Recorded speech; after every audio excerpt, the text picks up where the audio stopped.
Could you please introduce yourself and what you do?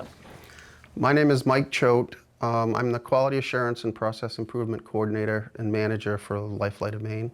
And I also get to work as a flight paramedic taking care of patients in the back of the ambulances and helicopters.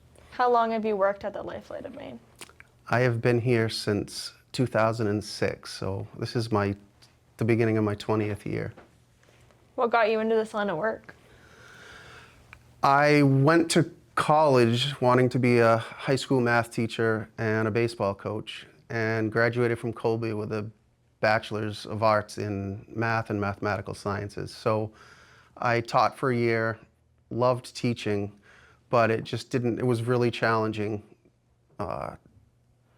trying to accomplish all of that. So I'd taken an EMT class in college and just fell in love. I've always loved medicine and fell in love with taking care of patients in an ambulance, so I became a paramedic. So how do you use math in your work now? I routinely pull data based on our response times, bedside times, items related to calculating whether or not medications have been given in the right dose.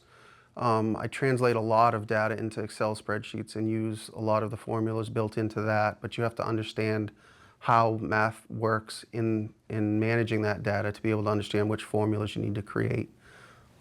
What would you say to a student who thinks, I'll never use this in real life? I think math is used every day, algebra specifically. There isn't a question that you can think of in application of our daily life that you don't understand a variable that's unknown and utilize math to determine an answer to your question. If you had one piece of advice for students today, what would it be? 100% work to find application to any knowledge that you're acquiring.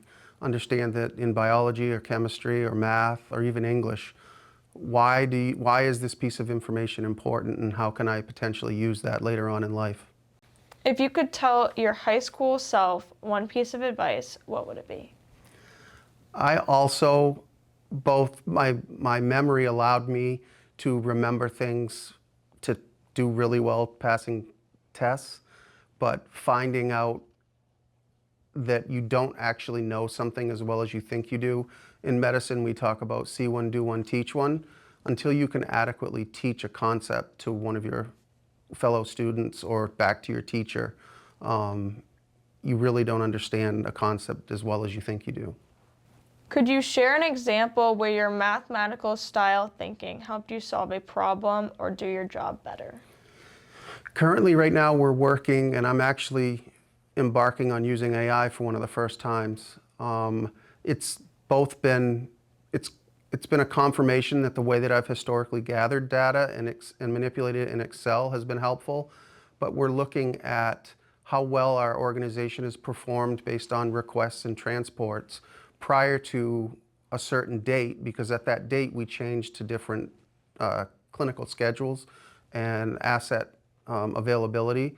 So determining how well our system is functioning after that change and how well it functioned before it, I've had to utilize a lot of math and a lot of understanding how you need to manipulate AI and make sure that it is actually giving you appropriate answers and not functioning on a level that gives you information that you may not consider reliable. If you had one piece of advice for teachers as you were trying to become a math teacher yourself, what would it be? Teach your students as much applicability as possible to the knowledge that you're providing.